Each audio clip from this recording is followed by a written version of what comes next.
আসসালামু আলাইকুম প্রিয় দর্শক, আপনারা কেমন আছেন? নিশ্চয়ই আপনারা বুঝতে পারছেন যে আজকে আবারও আপনাদের সাথে পরিচয় করিয়ে দিতে চাচ্ছি একটি চমৎকার রেস্টুরেন্টকে এবং রেস্টুরেন্টের অনারকে। কিন্তু আমি আপনাদেরকে একটু বলে রাখতে চাই যে দেখেন, এখন যে জায়গাতে আমি দাঁড়িয়ে আছি সেটি কিন্তু লন্ডনের, অর্থাৎ নর্থ লন্ডনে আছে। নর্থ লন্ডনে ফিন্সলি একটি খুবই প্রসিদ্ধ একটি জায়গা। লন্ডন, বিশেষ করে সেন্ট্রাল লন্ডন থেকে খুব বেশি দূরে নয়, ইস্ট লন্ডন থেকে খুব বেশি দূরে নয়, এবং এই জায়গাটা কিন্তু আপনাদেরকে বলতে হচ্ছে যে অত্যন্ত পরিচিত এবং অনেক প্রতিষ্ঠান সেখানে গড়ে উঠেছে। আজকে আমি যে জায়গাতে দাঁড়িয়ে আছি আমার গর্বে বুক ভরে গেল। কেন?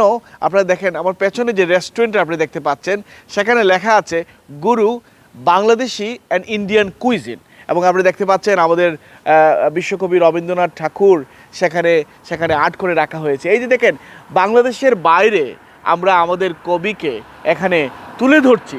আসলে কে সেই মানুষটা, তার সাথে আজকে আপনাদের একটু পরিচয় করে দিতে চাই। আর চলুন আজকে আমরা একটু কথা বলবো গুরু বাংলাদেশি অ্যান্ড ইন্ডিয়ান কুইজিনের যিনি মালিক আছেন, যারা এখানে কাজ করছেন, কিংবা যদি আমরা কোনো কাস্টমার পাই, যেহেতু এখন সন্ধ্যা নেমে এসেছে, চলুন আমরা একটু কথা বলবো, আজকে আপনাদেরকে একটু দেখাবো।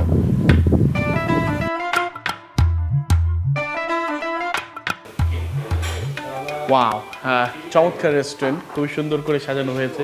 এখানে আপনারা দেখতে পাচ্ছেন যে কবিগুরুর ছবি, আমাদের জাতীয় কবি কাজী নজরুল ইসলামের ছবি, আবার চমৎকার করে এখানে সাজানো হয়েছে। ছোট্ট রেস্টুরেন্ট, কিন্তু রেস্টুরেন্টটি আমাকে খুব ভালো লাগছে। এবং দেখতে পাচ্ছি, ভাইয়া কেমন আছেন? আপনি কি রেস্টুরেন্টের ওনার? জি। আচ্ছা আচ্ছা, আপনার নাম?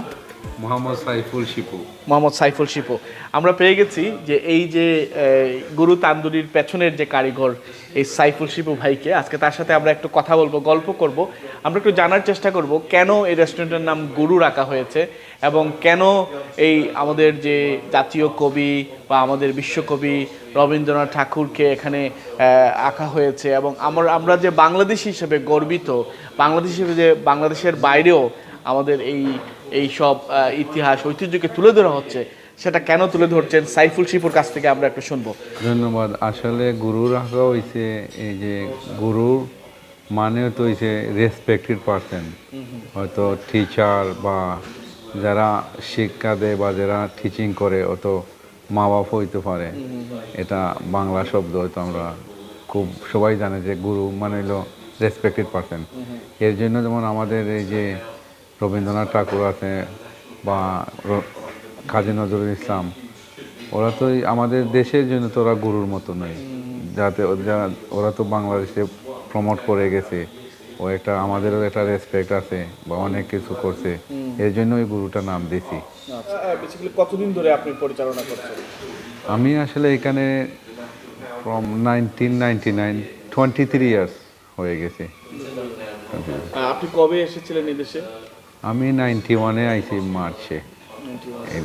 প্রথমে কি রেস্টুরেন্ট ব্যবসা শুরু করেছিলেন? আসলে আমি স্টাডিও করছি, তারপরে অন্য জায়গায় কাজ করছি কিছুদিন, তারপরেই আমি এই রেস্টুরেন্টের ব্যবসা শুরু করছি। তো আপনার রেস্টুরেন্ট ব্যবসার সফলতা কেমন, মানে এই ব্যবসাটা কেমন চলতেছে? বা আলহামদুলিল্লাহ ভালো চলতেছে এই ব্যবসা, অনেক মানে ভালো ব্যবসা হয়েছে, অনেক দিন ভালো ছিল। ইংলিশ কারি লাভাররা আসলে আপনার ফুড কেন পছন্দ করে? আসলে আমি তো আমাদের খাবার খুবই ভালো, এর জন্য পছন্দ করে। আচ্ছা, আপনারা কি কখনো কোনো ধরনের, আমি দেখতে পাচ্ছি এখানে আপনারা বেশ কিছু সম্মাননা সার্টিফিকেট আছে, তো আপনারা রিসেন্টলি কি সম্মাননা পেয়েছিলেন? আমরা এই যে বাংলাদেশ ক্যাটারিং অ্যাসোসিয়েশন থেকে সম্মাননা পাইছি, আর আরও আছে অনেক।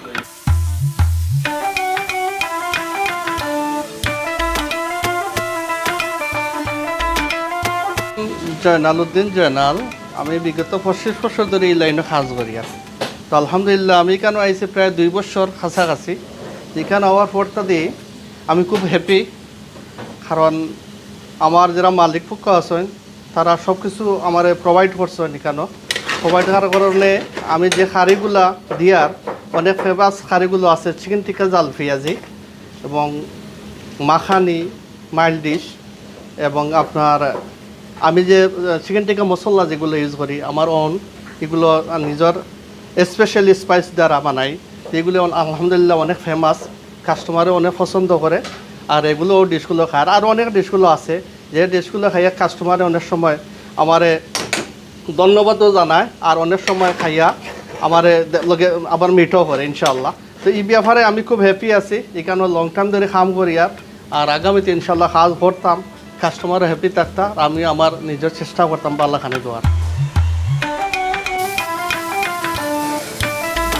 এটা হইল মিসক্রিল। আমরা ইনো তান্দুরি খুব ফেমাস চলে বালা, আমরা সস দিয়া ডেকারেশন করিয়া খুব নাচলি দিই। আমি আজ 25 বছর ধরে ইনো খামো আছি। এরপরে আমরা তান্দুরি বালা চলে, আমরা খানিব নি অকল কোয়ালিটি মতো যার ফ্রেশ, আমরা পুরানুরানো তো কিচ্ছু নাই, আমরা বালা ব্যান্ডর চিকেনও আনাই, সব তো আনাই।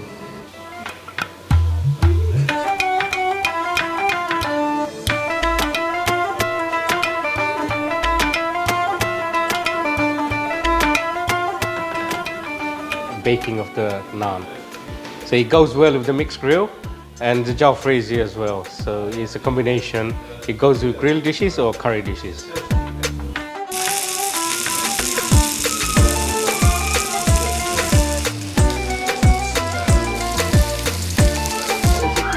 Comes with lamb. Lamb, minced meat, chicken, breast chicken, and on the bone chicken. So it's a combination of four special, all the popular grilled dishes of the menu. So it's a tandoori mixed grill. It's a combination of all the popular grilled dishes of our restaurant Guru Tandoori. And this is the chicken jalfrezi. It's a North Indian dish. It's cooked with shallot onions, red pepper, and English onions with red onions as well. And it's got a hint of small peppers with herbs and medium and fresh green chilies to make it more than medium in spice. Chicken jalfrezi, it's very tasty, very spicy, really how I like it. Very good. Well, Guru is one of my local Indian restaurants. I often come here with friends and also enjoy takeaways. And it's one of the well-known Indian restaurants in Finchley. So it's very nice actually tonight. আমাদের দেশের ঐতিহ্যবাহী কিছু traditional ডিশে সেখানে কাস্টমারদেরকে পরিবেশন করা হচ্ছে। সব মিলিয়ে আমাদের দেশের কালচার এবং সব কিছু এখানে যেভাবে কাস্টমারের সামনে পরিবেশন করা হচ্ছে, আমি মনে করি এটা আমাদের দেশের গর্ব। এই জন্য আমি শিপলু ভাইয়ের প্রতি খুব রেসপেক্ট ফিল করি, বিকজ ওনার মাধ্যমে এই রেস্টুরেন্ট 25 ইয়ার্স স্টিল এখানে রান করতেছে। আমি এখানে একটা রেস্টুরেন্টের সাথে নিজেকে অ্যাড করতে পেরে নিজেও আমি প্রাউড ফিল করি। দেশের কথা কেমন মনে হয়? দেশ নিয়ে কেমন চিন্তা করেন? দেশে আসলে অনেক মিস করি, দেশ ভালো লাগে, কিন্তু আমাদের মাদারল্যান্ড আর খুব মিস করি দেশ। প্রিয় দর্শক, আমরা সাইফুল শিপু ভাইয়ের সাথে কথা বলছিলাম, আপনারা শুনছিলেন ওনার কথা। ছোটোবেলায় উনি এই লন্ডনে এসেছেন, অনেক দিন কষ্ট করেছেন, অন্যের কাজ করেছেন, নিজে প্রতিষ্ঠিত হয়েছেন। উনি প্রতিষ্ঠা পাওয়ার পরই উনি দেশের যে কথা মনে হয়, এখন বর্তমানে এই দেশকেও নিজের দেশ মনে হয়। আমরা আসলে এভাবেই চলতে থাকবে আমাদের জীবন, অথবা আমরা জীবিকার তাগিদে একদিন দেশ ছেড়ে বিদেশে আসি, তখন বিদেশ আমাদের জন্য দেশ হয়ে যায়। এটি বাস্তবতা, সেই বাস্তবতাকে সামনে রেখে আমরা চলবো। কিন্তু একটি বিষয় বলতে চাই, আমরা যে জায়গায় থাকি সেই জায়গায় যেন আমরা দেশকে লালন করি, দেশের মাটি, দেশের মানুষকে স্মরণ করি। সেটাই আমাদের প্রত্যাশা হোক। আমাদের শিপলু ভাইয়ের মতো আমরাও যাতে স্মরণ করি যে আমাদের যারা গুরুজন আছে তাদেরকে সম্মান করি। সেই প্রত্যাশা রেখে আজকের মতো আপনাদের কাছ থেকে বিদায় নিচ্ছি। সবাই ভালো থাকবেন, সুস্থ থাকবেন। দেখা হবে অন্য আরেকদিন, অন্য আরেকটি রেস্টুরেন্টে, অন্য একটি এপিসোডে।